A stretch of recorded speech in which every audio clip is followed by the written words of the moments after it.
निरुपाधिक तत्वाचं ज्ञान सांगतात. तेव्हा निरुपाधिक असं तत्व म्हणजे ब्रह्मा. तेव्हा त्याचं ज्ञान करून देण्याकरता उपाधीच्या प्रकार सांगतात. एक क्षर उपाधी आणि दुसरी कोणती? क्षर उपाधीचं वर्णन आपलं झालेलं होतं. क्षर उपाधी का म्हणतात त्याला? ज्याची उपाधी काय अक्षर आहे म्हणजे नाशवंत आहे. देह अक्षर स्वरूप आहे ना, आहे त्या स्वरूपात राहतो का त्याच्यात परिवर्तन होते. आणि बरं परिवर्तन होता होता एक दिवस राम बोल बाई राम सारखं काय कोणतंही झाडं काय वाढतच राहते का? नशाचा शेवट होतो ना. जशी उत्पत्ती आहे तर तसंच काय ते नाश असतो का? ज्याची ज्याची उत्पत्ती आहे त्याचा त्याचा नाश होत असतो. त्याला षडविकार लागतात. अस्थि ज्या येते परिणाम होते, पक्षी येते, पुढे विनश्यरी. त्याप्रमाणे इथं क्षरपुरुषाचं वर्णन. क्षर अक्षर पुरुष सांगण्याचं कारण काय? निरुपाधिक तत्वाचं ज्ञान करून द्यायचं. पण ते काय सांगता येत नाही. मग शब्दाने सांगता येत नाही, पण ज्ञान तर करून द्यायचं आहे. मग खुण्याने ज्ञान करून द्यायचं. कशाने आहे ना? त्याच्याकरता म्हणजे ते लग्नाला आलेल्या मुलीचा दृष्टांत देऊन सांगतात. तिचं लग्न झालं म्हणजे तिच्या मैत्रिणी विचारतात तुझे मिस्टर कोण? त्याला विचारतात. पूर्वीचा काळ आताचा काळ वेगळा. दो काळामध्ये काय आता नाव घेऊनच काम मागत असते बरं का. प्रत्येकाचे नाव घेत असताना मग ती आपले काहीतरी म्हणते नाही का, काय राम्या म्हणा का गोम्या म्हणा, मग आहे म्हणत असो तिला नाव घेऊन काय हे माया इकडे येते काय. अलीकडचा काळ आहे. पुढेच्या काळामध्ये तसं नव्हता. आज लाजबीज काय झाली. जिकडे जितके कपडे कमी वापरेल तेवढा शहाणा म्हणत अशी काळा येतच नाही. जाऊ दे आपलं काय नाही. मग ती काय करते आपल्या यजमानाचं आणखी ज्ञान करून देण्याकरता त्याचे जे आणखी मित्र आलेले असतात त्या मित्रापासून हिचा यजमान कोण. मग ते आपल्या मैत्रिणी विचारतात. म्हटलं पहिल्या नंबरला बसलेला आहे तो तुझा यजमान आहे का? मग ती खुण्याने सांगते. काय सांगते? न सांग नाही बरी 12%. दुसऱ्या नंबरचा आहे का? म्हणला तोही नाही. मग तिसऱ्या नंबरचा आला म्हणजे काय मान अशी करत नाही काय करत नाही. लगेच त्या तिच्या मैत्रिणी टाळ्या वाजवतात. म्हणला आता गोदूचा यजमान काय झाला कळाला की. त्याप्रमाणे क्षरपुरुष म्हणजे परमात्मा नव्हे, त्याचे क्षरोपाधी आहे. द्वाविमो पुरुष क्षरक्षाक्षर क्षरात सर्वानी मोठाच तो अक्षर उच्चते. मग आता दुसरा कोणता राहिला? अक्षरपुरुष. कारण आपण क्षरपुरुषाचं वर्णन पाहतात. एक सर्वांगी पुरता सांगू आहे का, ज्ञान बृहत स्वरूप आहे त्याला अक्षरपुरुष म्हणायचं. आणि कसा आंधळा वेडा जीवदशा म्हणजे आंधळ्याचं आपल्याला आंधळे ते संसारी जी नाही हरी. म्हणजे आपण परमात्मा स्वरूपाला जाणू शकत नाही. म्हणून ही दृष्टी फक्त दृश्याला पाहते. अदृश्य असलेला परमात्मा पाहण्याची शक्ती विचार नाही. वेडा कशाला म्हणतात? कोणालाही काय म्हणतो त्याला काय म्हणतात? वेडा म्हणतात. जसं देह आपला नव्हे, देह मी नव्हे, देहालाच आपण मी म्हणतो. आपण शहाणे नसून काय वेडा आहे. वेडे माणसं असतात ना, वेड्या बाईला कळतच नाही नाही का. भावाला आणि यजमानाला धोतला काय फरकच नाही. लग्न झालं तरी तिला फरक न कळल्यामुळे यजमानालाच म्हणते दादा. फरक कळावा लागत असतो, दोमधला फरक. अक्षरपुरुष जसा कोणता अक्षरपुरुष, या अक्षरपुरुषाचं वर्णन इथं सांगण्याचं कारण काय, या दोघांचा वेगळा असो त्याला निरुपाधिक तत्व आपलं स्वरूप आहे, ते पुढे सांगायचं आहे. म्हणजे ते एवं जीव चैतन्य आगवे क्षरपुरुष जाणावे, आता रूप करू बरवे. मग त्याला क्षरपुरुष का म्हटलं, पुरुष का म्हटलं, तर तो पुरुष आहे, तो इथे पुरुष आहे. असं पूर्णत्व ज्याला प्राप्त होते त्याला पुरुषाचं म्हणत असतात. पूर्णत्व म्हणजे कोण आहे, फक्त एक ब्रह्मच आहे.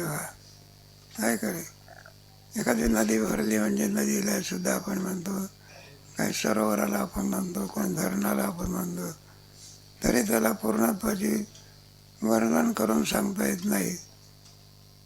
मग पूर्ण या शब्दात जलाशयाला कोणा म्हणायचं, समुद्र. समुद्रालाच पूर्ण का म्हणायचं, एखाद्या धरणाला पूर्ण का म्हणायचं. आपल्या महाराष्ट्रातले 2-3 धरणं आहे, एक उजनी आहे आणि एक पैठणचं कोण नाही, मोठे धरण आहे, बाकी किरकोळ आहे आपले. ते बरं आहे आपलं असल्यामुळे शेतकरी सुखी आहे. शेतकऱ्याला ऊसाचं पीक काय करता येते, काढ आहे, ते राजा पीक आहे. आणि इतर जे पिकं आहे ते सोडून द्या. म्हणून समुद्राला पूर्ण म्हणतात. तसा परमात्मा ओम पूर्णमद पूर्णमिदं.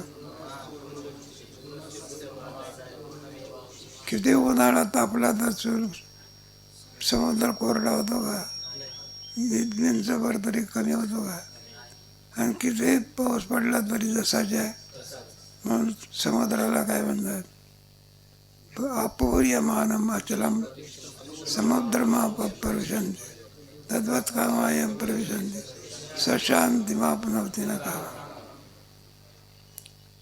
मग त्याला पुरुष असं म्हणत असतात, पण उपाधीने युक्त असल्यामुळे तो अक्षरपुरुषाला. आता मध्यस्थ जो असलेला अक्षरपुरुष त्याचं वर्णन करून इथं सांगतात. अक्षर जो दुसरा पुरुष पायी धनुधरा मध्यस्थ का गिरीवरा मेरू जाईल असं सांगतात. आपली जी पृथ्वी आहे ती कोणत्या पर्वतावरती आहे, मेरू पर्वत. आणि मेरू पर्वत कशाचा आहे, दगडाचा आहे का, सोन्याचा आहे म्हणतात. पर्वत आपले धातूमध्ये कोणत्या धातूला महत्त्व जास्त आहे, कारण किती वर्ष जरी आलं तरी सुद्धा सोन्याला काळा डाग काय होत नाही. लाकडामध्ये कोणाला महत्त्व दिलं आहे, सागाला महत्त्व दिलं आहे. जसाचे पंढरपूरला जे मोठे खांब आहे ना, किती वर्षापासून बांधले कोणाला माहिती, पण जशीचे आता हे खांब सुद्धा कसे आहे. म्हणून सागाला सोनं म्हटलेलं आहे, तर का त्याचं लाकूड बरं पाहावे. तात्पर्य कशा करता हे सगळं सांगितलं. मध्यस्थ ज्याला आवडत असतात.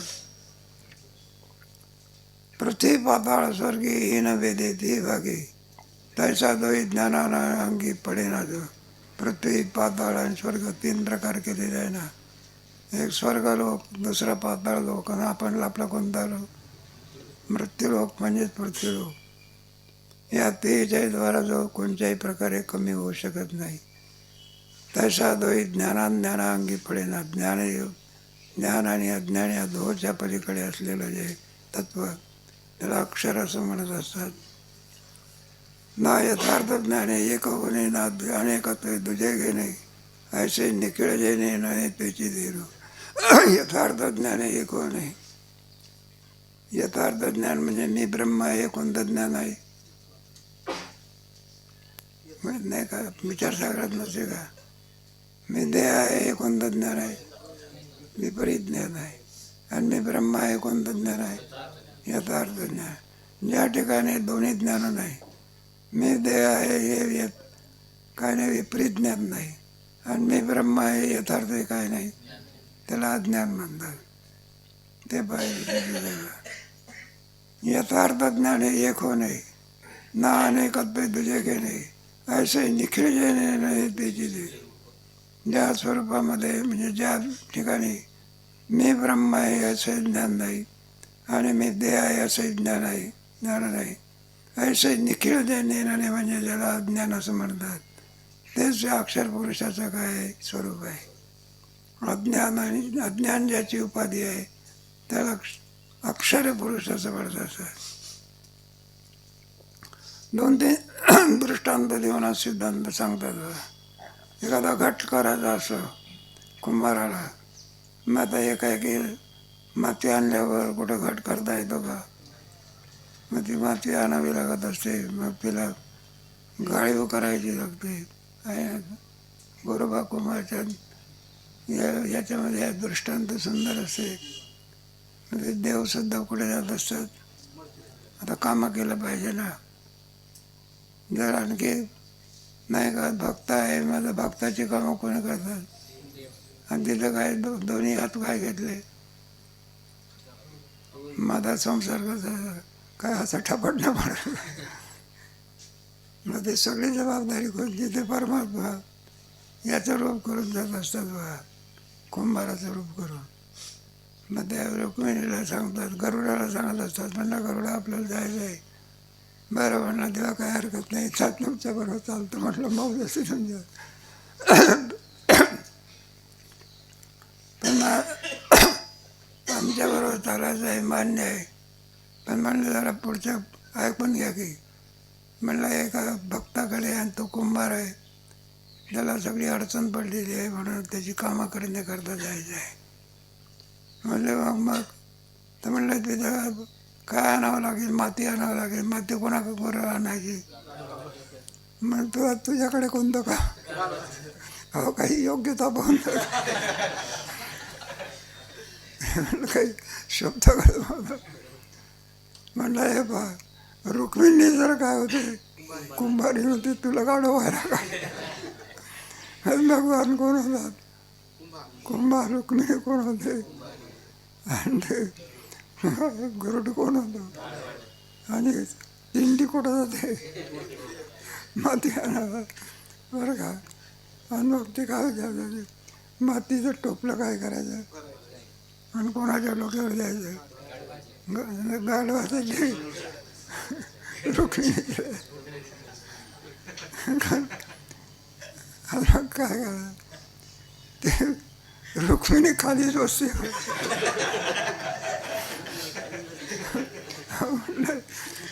म्हणलं काय योग्यता पाहून तर नाही का, माणसं पाहून ओझं दिलं पाहिजे. नाही तर आमच्यासारख्याला हे मोठं ओझं दिलं खालीच बसत. आणि ते देव माती काढतात आणि कोणाच्या डोक्यावर ठेवतात? गाढवाच्या. मग गाढवाची तक्रार आहे, तुला काही चालतं का तुम्हाला? नव्हते दृष्टांत. मग ते गाळीव माती वृत्ती का करावी लागते?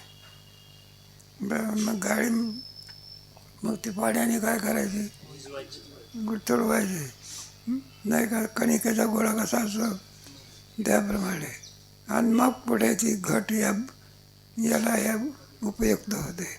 एकाएकी मोठा कडा पण होऊ शकत नाही.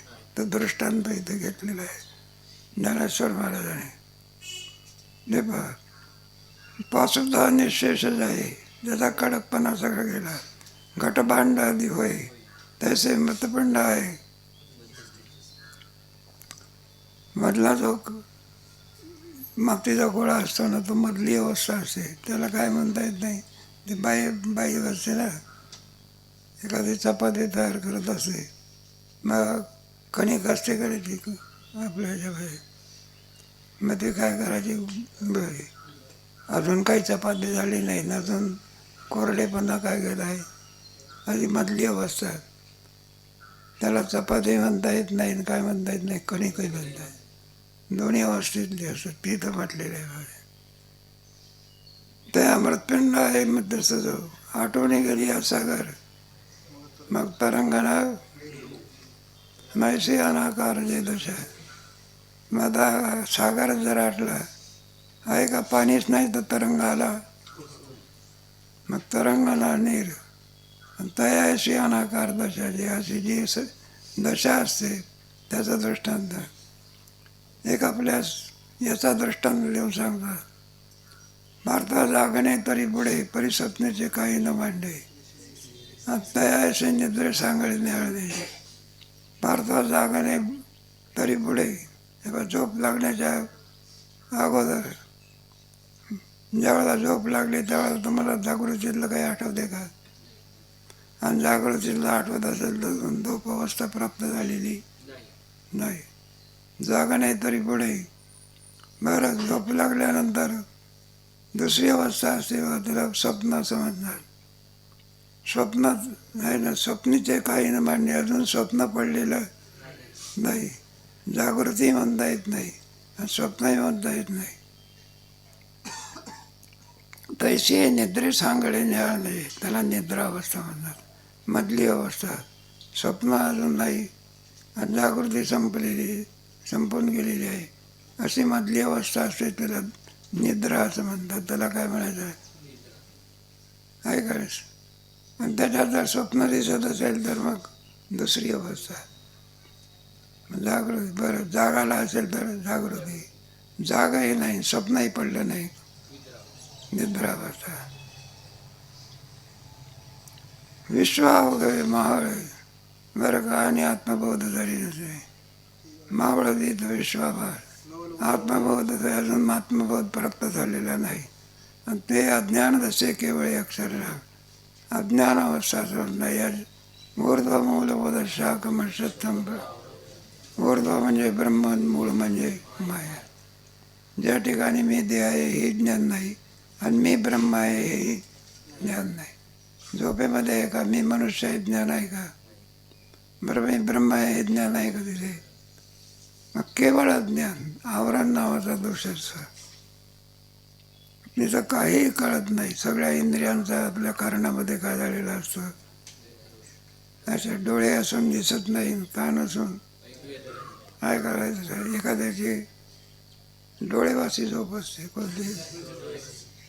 आता चोराला असं वाटते, म्हणला जागा आहे अजून, डोळे उघडे दिसते. मग बरा आहे, डोळेवासी झोप आहे, चोराला येऊ देत नाही. आता झोप म्हटल्यानंतर काय का त्याच्यामध्ये जागृतीचा पूर्ण काय पडलेला असतो, विषय स्वस्वरूपाचा सुद्धा काय पडलेला असतो. स्वप्न अवस्था नाही, अशी मधली अवस्था तिला झोप असं म्हणतात. तुमच्या पंचदशीमध्ये गेलं की झोप नावाची अवस्था केव्हा येत असते, जागृती केव्हा असते.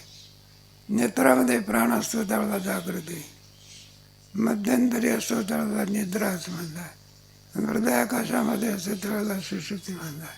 त्यांच्या पंचदशीमध्ये गेलं की अज्ञान तसे केवळ अक्षरे नाम. सर्वाकडे सांडले जैसे चंद्रपण उरे अवसे. रोप जाणावे तसे अक्षराचे.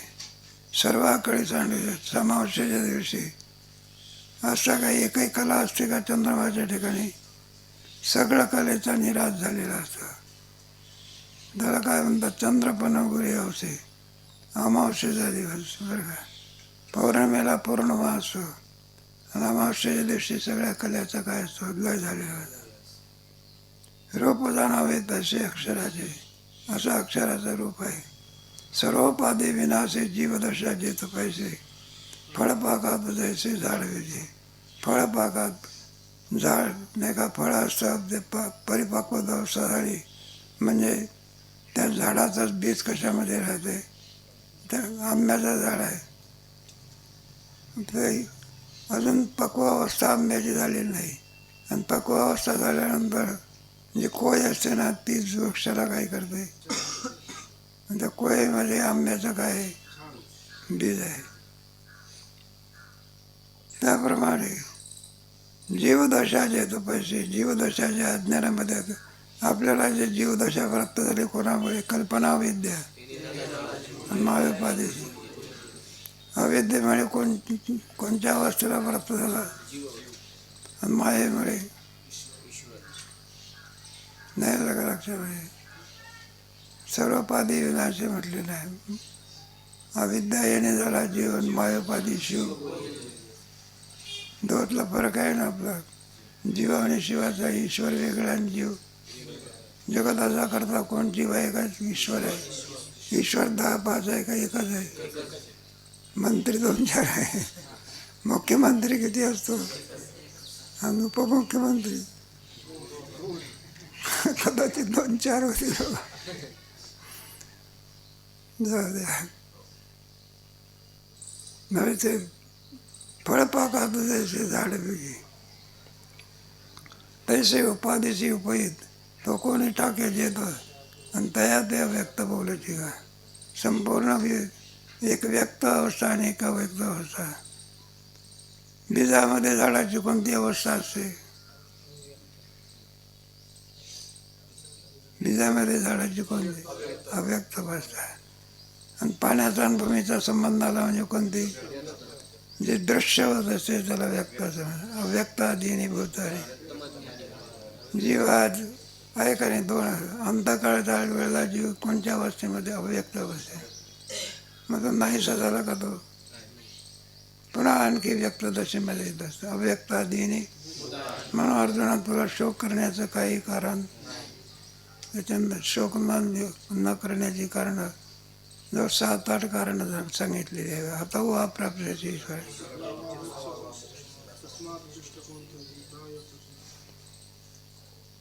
घनाज्ञान सुषुप्ती भजांकुर भाव म्हणते. हेर स्वप्नानं जागृती आहे का? म्हणजे अज्ञानाच्या 2 अवस्था, एक जागृती आणि स्वप्न. नाही का? जागृती कोणाला म्हणायचं, स्वप्न कोणाला म्हणायचं? ईश्वर सृष्ट व्यवहार असतो त्याला कोणती अवस्था म्हणायचं? जागृती. मनकल्पित व्यवहार असतो त्याला म्हणायचं स्वप्न म्हणायचं. आणि सगळ्या व्यवहाराचा लय जिथं झालेला असतो त्याला काय म्हणायचं? सुषुप्ती म्हणावं. तिला बीज भाव आहे. कोणता भाव आहे?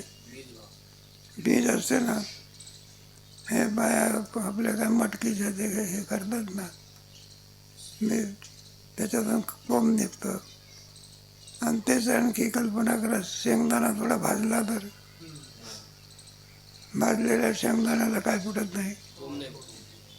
आणि थोडाच उष्ण झाला, बाकीच्याला काय फुटते?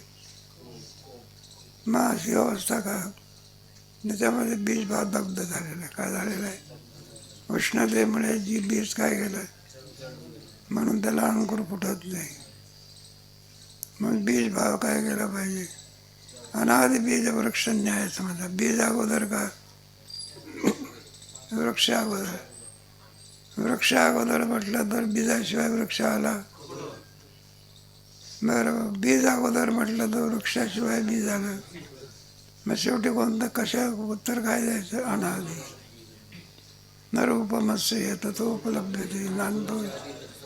मग संसार हा कसा आहे? अनादि आहे. केव्हापासून झाला सांगता येत लावायचं आपलं त्याच्यात. आरंभ त्याचा सांगा. आरंभ सांगता येत नाही म्हणून त्याला अनादि म्हटलं. आदिर्न ज्ञाय ते यस्य अनादि.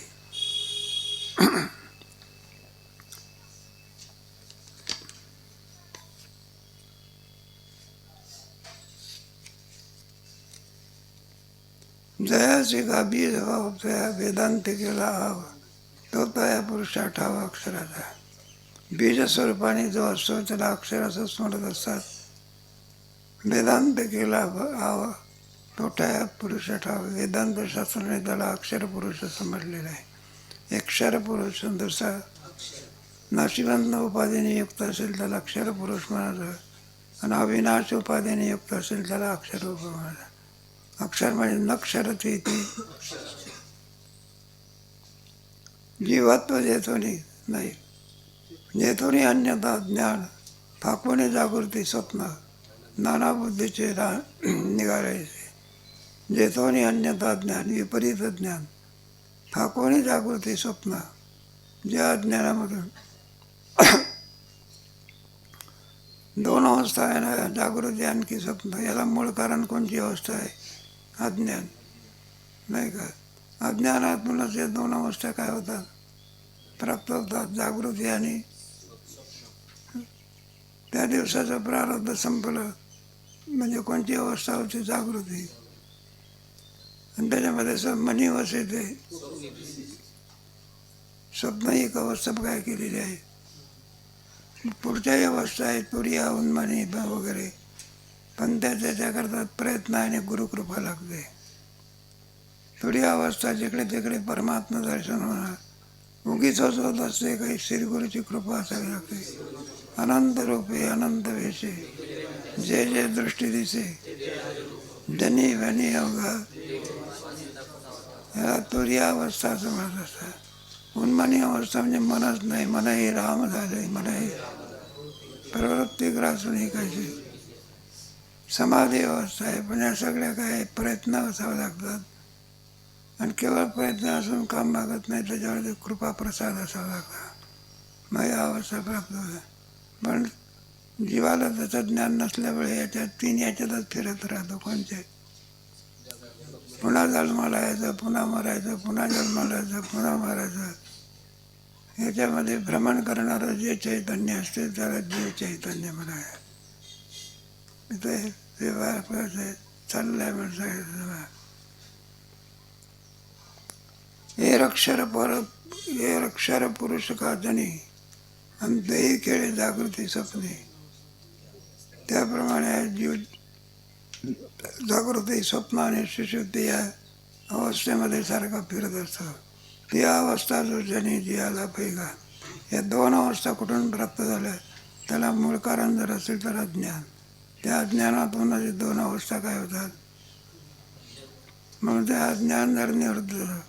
वेदांतशास्त्रामध्ये नाही का, अज्ञान निवृत्तीचा एकच उपाय, जसं झोपेतला मनुष्य वाघ करतो आणि त्याला काठी द्यायची असते, एकच जागा करायचा असतो. काठी द्यायची असते का, कारण तो रानातला वाघ आहे का याच्या मनातला आहे. ज्ञान संसाराला निश्चित करणारा जर काही शास्त्र असेल तर कोणतं ज्ञानाची खडगा असं म्हटलेलं आहे. जगात संपूर्ण याच्यातून नाहीच करण्याची शक्ती कोणामध्ये आहे.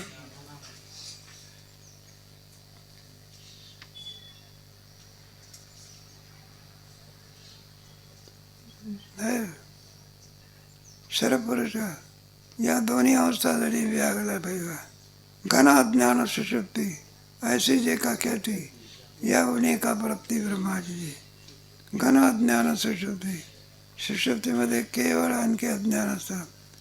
सुषुप्तीमध्ये सर्व क्रियेचा हे सगळा अभाव झालेला असतो, फक्त प्राणाचा भाव असतो. त्याला ज्ञान ऐसी जे का ख्याती, गुणी की प्राप्ती ब्रह्माची. त्याच्यामध्ये गुणीव आहे ब्रह्मस्वरूपामध्ये, आणि सुषुप्तीमध्ये जर उणीव काही असेल तर अज्ञान आहे. आणि समाधीमध्ये काय नाही, अज्ञान नाही.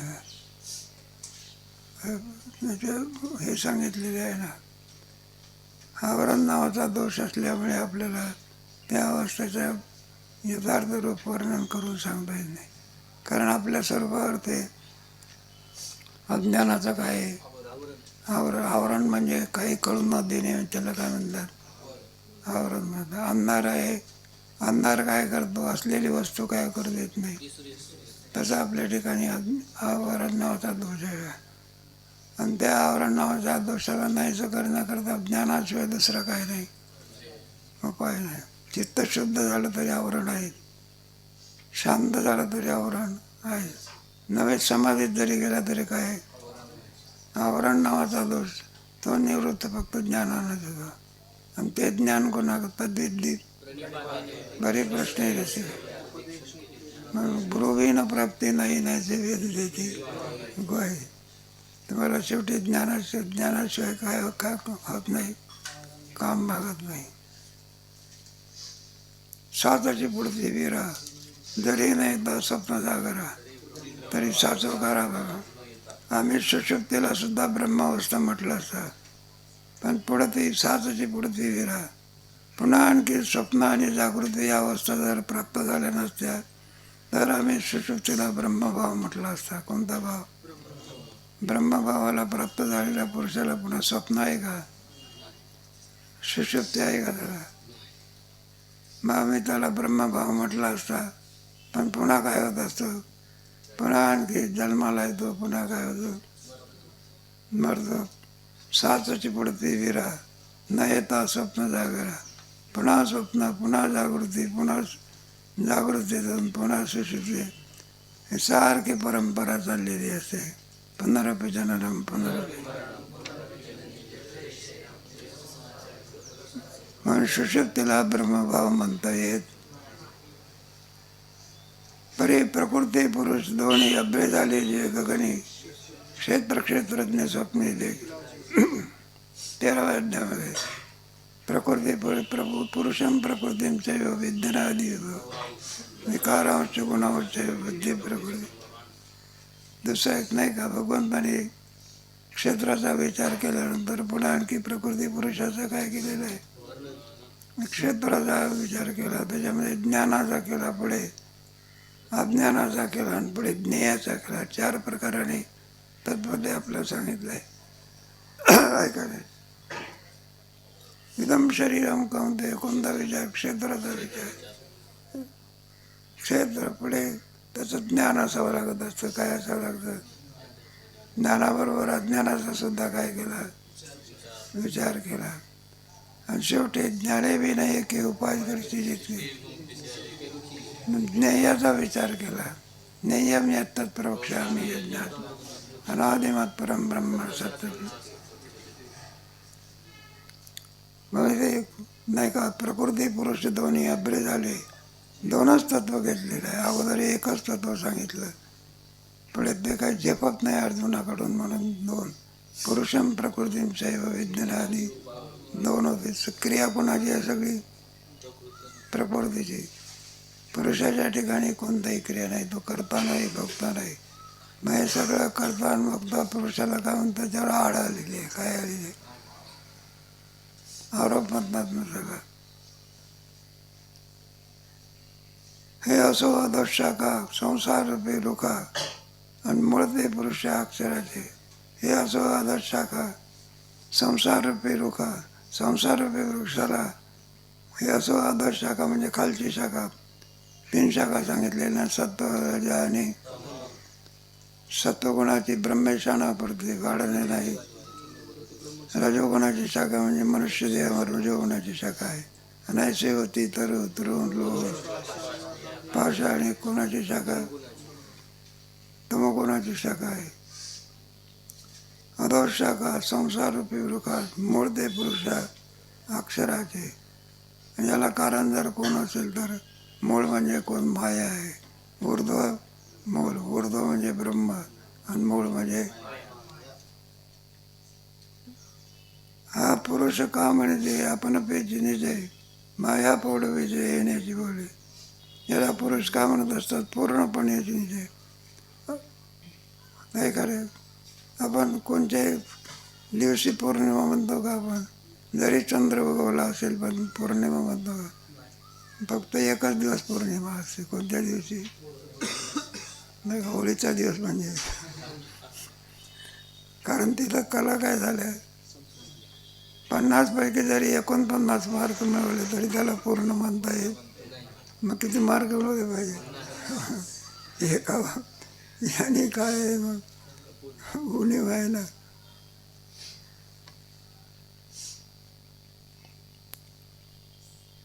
विकाराची जे वारी, विपरीत ज्ञानाची परी, आणि जे नेहमीचे जे आधारे सुशुद्धी. विकाराची जे वारी, विपरीत ज्ञानाची, हे दोन्ही अवस्था विपरीत ज्ञानाच्या, जागृती असो वा स्वप्नी असो, यथार्थ ज्ञान नाही, विपरीत ज्ञान म्हणतं. देहाधिकाच्या ठिकाणी अहमत्व मम बुद्धिगण, याला विपरीत ज्ञान म्हणतात. वास्तविकतेच्या ठिकाणी आमचा काही संबंध नाही. एखादी भिंत आहे काय नाही का, भिंतीला आपण मी म्हणतो कधी, पण शरीराला काय म्हणतो, भिंत तरी कशाची आहे, मग शरीर तरी कशाचं आहे, पण शरीराला काय म्हणतो आपण. मग विपरीत ज्ञान आहे का यथार्थ ज्ञान आहे, त्याला विपरीत ज्ञान असं म्हणतात. विकाराची नाही, विकाराची वारी, विपरीत ज्ञानाची परी, नेनेजे जे माझारी सुशुद्धी आहे. नेनेजे जे माझारी सुशुद्धी अवस्था, त्या ठिकाणी केवळ अज्ञान आणखी आहे का, म्हणून या पैसे शरणे पानसे आणि काही नसे जज्ञ. मग शरणे पानसे अज्ञान जसंच्या तसंच राहत असतं. नाही काय करेल. अज्ञानाचा नाश केव्हा होईल? ज्यावेळेला यथार्थ ज्ञान होईल त्यावेळेला. त्याच्यात तेच घेतलेलं आहे. आणि काही नसे म्हणून या पैसे शरणे नाही. अज्ञानच आहे ते. जर तुम्ही ज्ञानाशिवाय त्याचा नाश होऊ शकत, एवढीच कोणतीच वस्तू त्याला नाश करू शकत नाही. शरणे पण स्वभावता ते नाश पाहू शकत. आपलं शरीर आहे ते, जरी आपल्याला कोणत्याच रूपाने जरी नाश झाला नाही तरी नाश नाही. या शरीराचा काय तुम्ही किती पराब नाही का? काय तुमचे आणखी काजून बदाम काय किती का शरणे हा त्याचा काय?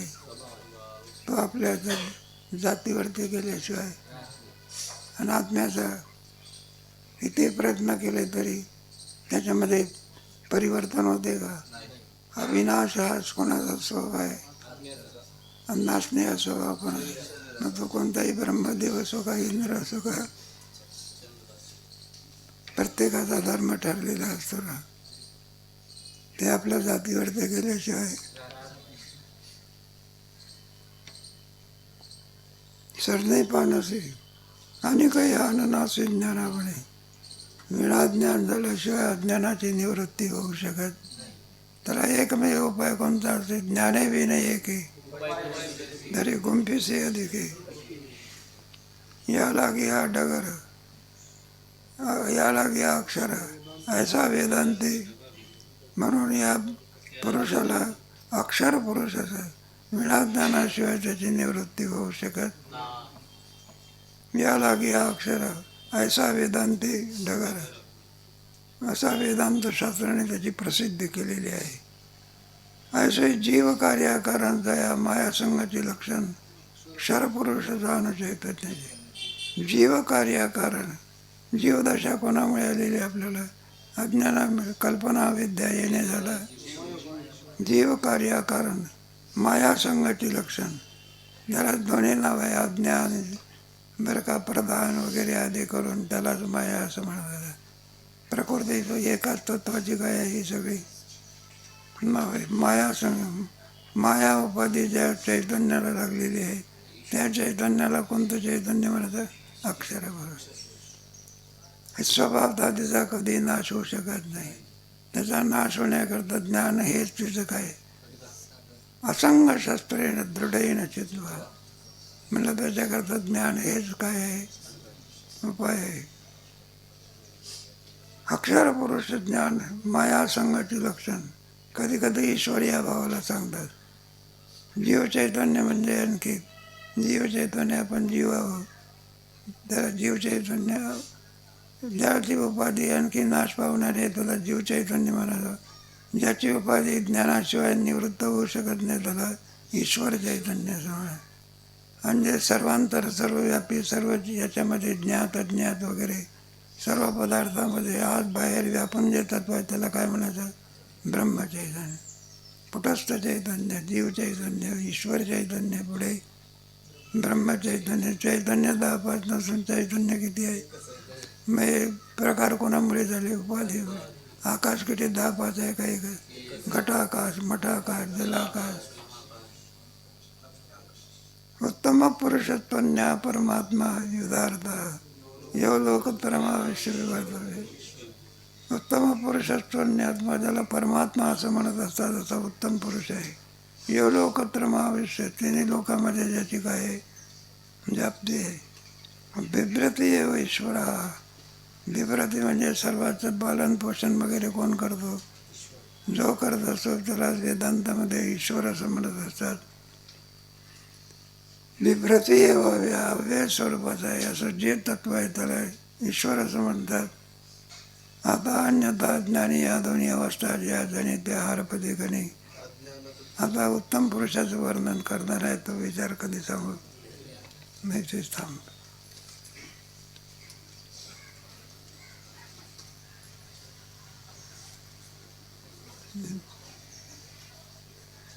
संचित